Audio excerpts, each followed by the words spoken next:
thyroïde et le cycle menstruel. Dans cette vidéo, je vais te parler de la relation entre aménorrhée et maladies endocriniennes et plus spécifiquement cette glande si importante qu'est notre thyroïde. On la nomme aussi la chaudière de notre corps.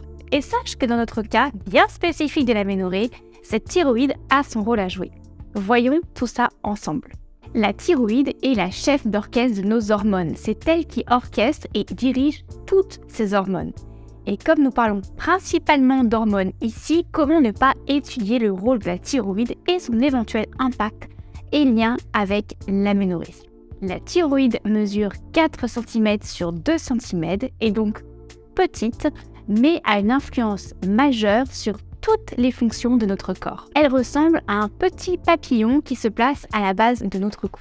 Elle pourrait s'apparenter à la chaudière de notre corps. Elle sécrète des hormones thyroïdiennes dont le rôle majeur est d'aller activer toutes les cellules pour leur permettre de produire de l'énergie.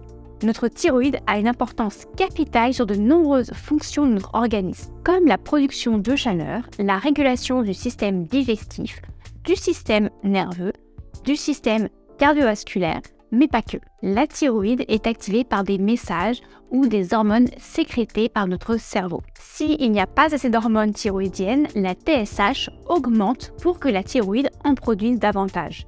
Si au contraire il y a trop d'hormones, la TSH diminue pour que la thyroïde en produise moins.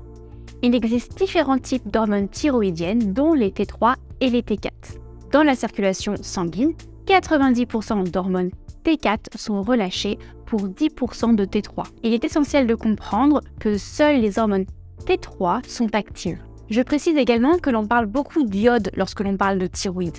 C'est parce que le chiffre dans T3 ou T4 correspond au nombre d'atomes d'iode. À partir de là, commence un vrai parcours pour nos hormones thyroïdiennes avec un objectif, parvenir à l'intérieur du noyau de nos cellules pour agir.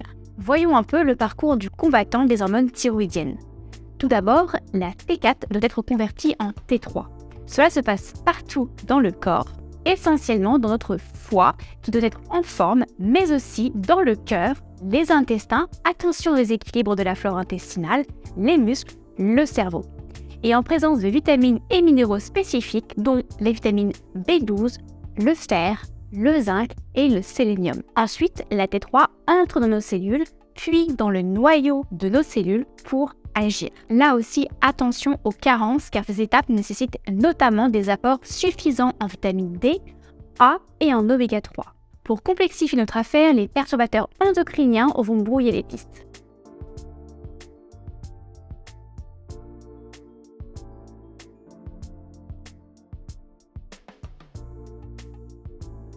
Freiner les conversions et faciliter la synthèse de RT3 ou reverse T3 qui va agir comme un vrai bloqueur et bloquer les récepteurs à l'entrée des cellules.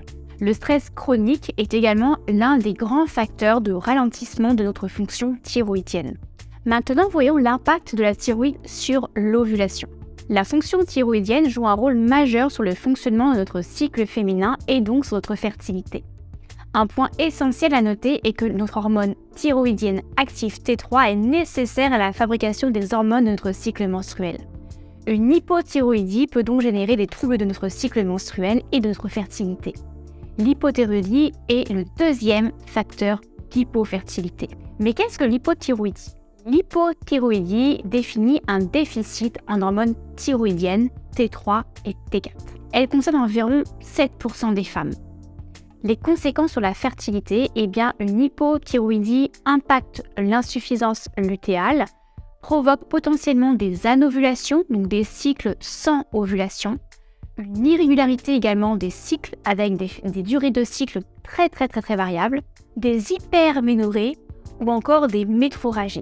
Un petit tableau clinique associé, généralement un état léthargique, dépressif ou voire prise de poids, sont des symptômes probables visibles chez des femmes atteintes d'hypothyroïdie. En termes de diagnostic médical et sanguin, généralement on définit une hypothyroïdie lorsque le taux de TSH est supérieur à 4 millui par litre. En revanche, lorsque l'on est dans un objectif de préconception, donc de projet de grossesse, Pour optimiser la fertilité du cycle, on préconise plutôt un taux de TSH inférieur à 2,5 milli par litre. Et petit aparté sur les grossesses, généralement, on peut déceler des thyroïdites post-partum chez certaines femmes, qui concernent d'ailleurs 5% des grossesses, où l'on voit une élévation de la prolactine. Voici un peu pour le petit topo autour de la thyroïde. J'espère qu'à présent tu vois un peu plus clair sur le fonctionnement de la thyroïde, de cette petite glande papillon, qui est très importante, qui est finalement la centrale nucléaire de toutes les autres hormones.